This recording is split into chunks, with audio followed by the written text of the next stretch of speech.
As you know, in the Manhattan federal courthouse, Ghislaine Maxwell, who is the accomplice, the government says, actually more than the accomplice, part of the whole ring of trafficking young women for sex, is on trial. She was associated, as you know, again, with Jeffrey Epstein. Well, her trial has been going on, and our own Adam Klasfeld has been in the courtroom and was in the courtroom this morning because cameras are not allowed, but it's even better. So, Adam, tell us what is happening in the courtroom. Who is on the stand now? Who was on the stand this morning? And give us the flavor of how Ghislaine Maxwell is, reacting to all this.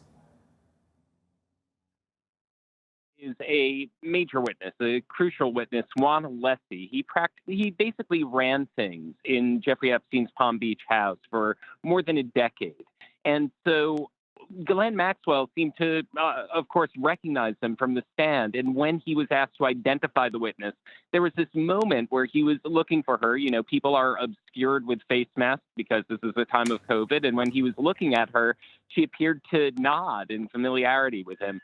But there's some major lines from his testimony which just began, but we're hearing things like him testifying that Jeffrey doesn't like to be looked at in the eyes. He talked about grueling hours working for Jeffrey Epstein, basically saying also that Ghislaine Maxwell was with him 95% of the time. Now, remember, the defense case, their opening statement is that she's a stand-in for Jeffrey Epstein. She's a lightning rod. They can't get to him because he's dead, so they're going to go for her.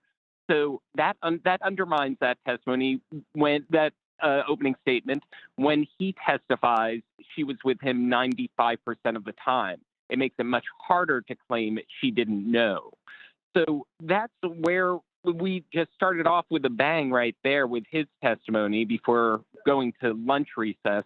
But before that, there was another crucial government witness this morning, and that witness was Lisa Rocchio.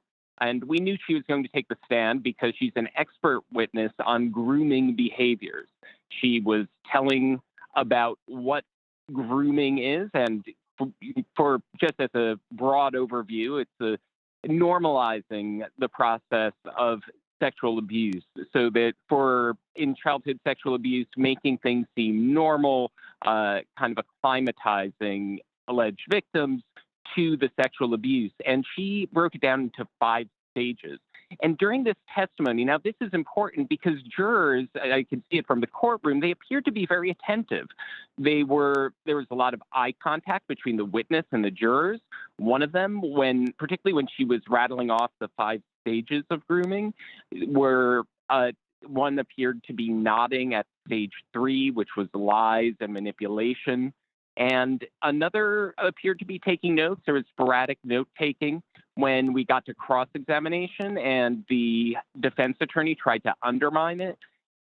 Their eyes were darting back and forth between the defense attorney, Jeffrey Paliuca, and the witness, Lisa Rocchio. So this was a very busy morning. 2 very key witnesses, one being a fact witness who was there in Jeffrey Epstein's house running the place, and a key psychological expert who's going to give jurors for the prosecution's view of the psychological background of what happened, the basis for understanding the allegations of grooming these young women for Jeffrey Epstein's predation, and these 14-year-old down to 14-year-old girls for Jeffrey Epstein's predation. Yeah, and Adam, are the charges for Ghislaine Maxwell that she merely groomed, or has there been a witness or a testimony that's actually put her in the actual sexual acts? Yes. So the allegations are both, and just yesterday, we had testimony, the conclusion of very harrowing and emotional testimony by Jane. And she is testifying under a pseudonym. She claims that not only did Ghislaine Maxwell normalize the sexual abuse by Jeffrey Epstein, she alleged from the witness stand on her first day of testimony that Ghislaine Maxwell fondled her breasts. She alleged that there were orgies that took place in front of her with Ghislaine Maxwell and Jeffrey Epstein present. So the fondling was the first time we heard about allegations of sexual abuse, hands-on sexual abuse by Ghislaine Maxwell. Of course, on cross-examination, defense attorneys tried to undermine it. They suggested that she told a different story to the government when she first went to them.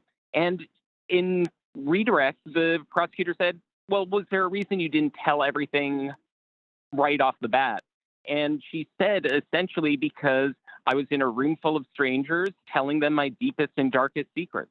Yeah. So there was that back and forth right there where there was back and forth questioning and very emotional testimony yesterday. And the man who is at the center of where everything happened in the Palm Beach estate is on the stand now and will return after the lunch break. And I have one more question before I sign you off, Adam, because I know you have to get some lunch before you go back into the courtroom, or tweet to us and follow Adam Classfield at his account on Twitter, also Law&Crime News. But what is Ghislaine Maxwell doing? Is she talking to attorneys? Is she reacting in any way? Are the jurors staring at her? Give us a little bit of the flavor of Ghislaine Maxwell. She's very attentive and engaged in her case. She's whispering to her attorney sitting next to her, which at this morning, at least, was Laura Menninger, appears to be taking notes. I've mentioned it before that before trial, her defense attorney made a lot of hay about the conditions of her jail, which, are widely acknowledged to be grueling. This is a Brooklyn federal jail that has had lots of those allegations, and they made it sound very grim. But here she is in court, looking healthy, looking alert, looking engaged in her defense. It's a very zealous defense, and so it contradicts the kind of pattern of allegations that was established in the lead up to trial. Here's someone who's looking pretty relaxed, pretty engaged, and with a strong rapport with her attorneys. Hi, this is Dan Abrams with exciting news for all of our Law and Crime followers on YouTube. You can now get the live Law and Crime Network with YouTube TV for all of your daily live trial coverage, legal news, expert analysis, and original true crime programs. Subscribe to YouTube TV today and then locate Law and Crime in the channel guide. And for only $1.99 a month, you can add the network to your bundle. Watch Law and Crime every day with YouTube TV. We put you in the jury box.